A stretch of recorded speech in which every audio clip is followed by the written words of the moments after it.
Zandenga JDK John Diamonica Nzambe ya mwana moke viens dans mon port mokonzi Koffi Olomide les jeunes bateaux Ornella Yowa Kabongo JDK mopa mokonzi soda poto John Diamonica mwana mbalo mwana ta moto ya kolinga baninga pe aza moto ya monene ya kosunga ninga JDK mopa mokonzi baloba balinga te yonde JDK mopa mokonzi. Abonnez-vous massivement na chaîne ya JDK mopa mokonzi. Mwana mbala na mposa miliki mpa ebolinga bato ba congolais na ba français bandimi ye JDK mopa mokonzi batika ye afanda na ngwende na ba conseil na ya malonga oyo ezosunga mokili JDK mopa mokonzi batika ye yende soda poto yokabote.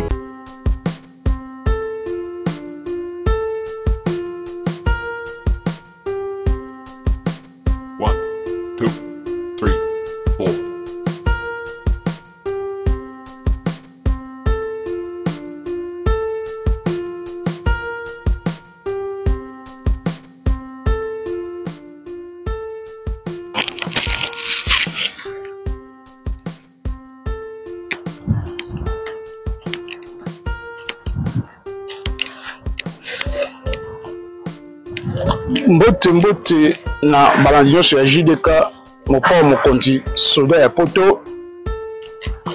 Merci na confiance, merci na patience pe fidélité oyo bopesaka soda na bino ya mikili. Bandeko, merci na ko s'abonner, merci na ba j'aime na bino, merci na patience na bino. Merci na ba commentaire na bino et surtout bande koto ko la ko partager émission oyo. Lelo na yekaka ko rafraîchir ba mémoire ya ba congolais d'où vient la guerre dans notre pays. La guerre oyo nyonso ya na Congo e uta wapi. Yango eloko na yeka ko zongisa mwa ba congolais muke ba différence, ba concurrence, ba guerre na biso et bandi banda époque ya Kasavubu na Mobutu. Bande ko bolanda bien et surtout te partager et te s'abonner na chaîne na bino où il y aura s'abonner l'information ya sûr. Bande ko nga ba congolais banda époque ya Kasavubu na Mobutu ezaka guerre pito pale ti Mobutu asali tout a éliminé Kasavubu. Mobutu a eu pouvoir abandi guerre na ye nanani na Tshisekedi papa Etienne Tshisekedi ozaki premier ministre na ye. Guerre Mobutu kolonga na pouvoir a continuer pouvoir na ye mais ayo okuta un obstacle mususu oyo ekoya Kabila le père. Kabila le père aye wana guerre bandi mais na kati ya Mobutu na période Mobutu to pe na guerre mususu oyo ki na football Vita Imana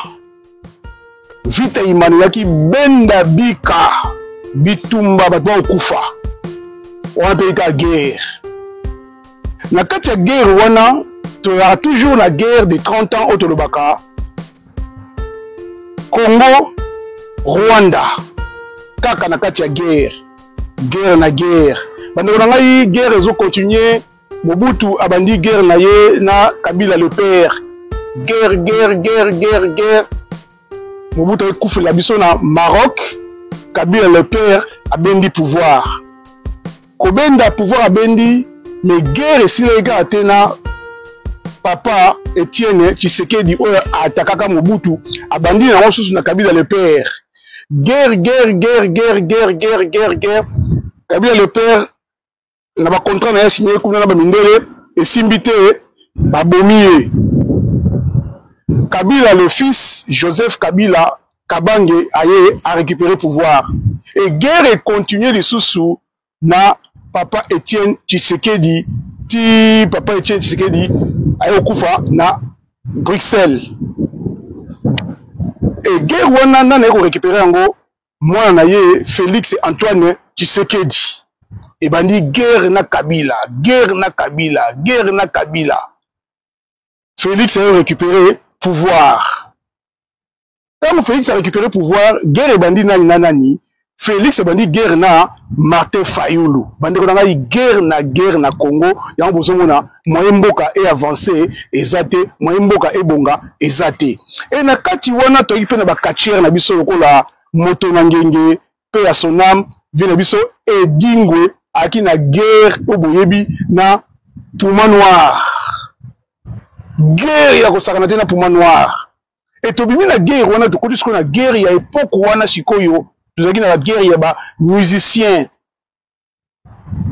Koffi Olomide na Papa Wemba guerre musicale. Donc guerre na guerre bandeko na ngai Kongo ezaka mboka ba guerre na ba guerre. To sisi wana te boye to yoko to na guerre ya emene ya na Papa Wemba emene ya na Koffi ba guerre kaka bango na bango kaka donc tozo bomana ka to konia ko bomana et ba guerre wana emene biso ti na époque ya lelo to mona Fali na Ferré guerre na guerre et to longi na Fali na Ferré to comme ki na Fabregas na héritier guerre na guerre mais ko na ngai mboka ya ba guerre et tout le monde a monté et s'ilité to continue na ba pasteur bazobo na guerre et le monde ba pasteur et comme na l'église na bango moko guerre na guerre bande ko mboka ya ba guerre ya bozomo na lelo guerre de 100 ans Congo Rwanda guerre ici la raté parce que to botami to koli na guerre mboka ya ba guerre na guerre c'est-à-dire étape nyos to leka eza étape ya guerre na banzi bomoni moi récap na sali bino wana banda Kasavubu na Mobutu tozalaka na guerre to mona yango pe na football vita imana guerre na guerre to mona yango pe na football Kalamu Matonge na époque ya Nzulama Moleka Nzulama na vina biso Ado Makola donc guerre na guerre entre Matonge na Kalamu donc guerre na guerre donc guerre wana esila te ti to kenda ngona ba jidoka to kenda ngona ba katière to mona zaka nani machine de guerre nanani na bisute machine de guerre agi na guerre mo boye na mutu moko boye na bosani mais ba guerre ezalai kaka to mona ba guerre to mona papa na biso Luambo guerre na papa na biso Tabulei donc guerre na guerre mboka ya ba guerre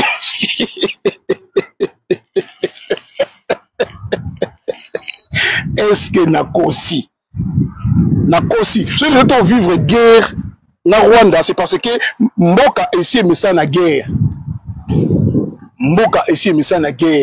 donc ce totali lelo ne mokili etambola mboka ici mais ça na guerre donc nayo ko ça moi récap na ngai pour nous ba congolais que to luka ndenge nini to boma moto oyo parce que na ba tranche nyonso na ba domaine nyonso na ba couche nyonso to leka na guerre. Le Congolais a collé na guerre. Banda ki na Congo na 1900 soki 60 soki 55 soki 1959 to banda Congo titre le continent en époque ya Mobutu Zaire guerre na guerre ba guerre ezala kaka entre guerre biso na kati ya mboka dia guerre na guerre to lingana raté ba colonel boye ba lingana raté général boye na général boye ka na raté donc ti na école boye ba yoka na raté so bakuta ni guerre ti na ba quartier tuzaki na quartier Yolo Nord na quartier Kauka biso so bana ya komi ya Kalamu mais guerre na guerre mboka ya guerre tokoli na guerre. Donc voilà, on a dit que c'est le Angola. En tout cas, la bande de tenir la liberté, n'a pas rappelé des raisons gâtées, mais nous avons l'ingandé guerre et si dans le Congo. Et on a dit que à partir de depuis les années 59, il est là, tout ça là, na guerre, tout bandara na guerre, tout kenega na guerre, parce que nous tous les Rosamayele, à l'occasion de sa Congo calme, azati, tout le monde a su qu'il y a guerre entre Félix, Antoine Tshisekedi, na Martin Fayoulou. Donc, guerre musicale. Tout le monde qui n'a époque moi boyé, Jibem Piana, na Weranson. Donc, Wenge musique, tango bandaki, bayo kotaka na guerre, séparation. Jibem Piana, na Weranson, guerre, donc guerre, kakati. Donc, tozo comprendre te nini. Nini ezoleka na mboko Congo. Mabele en kita, mboke toni nkita, mboke ezana nyonso kasi kimi ezate.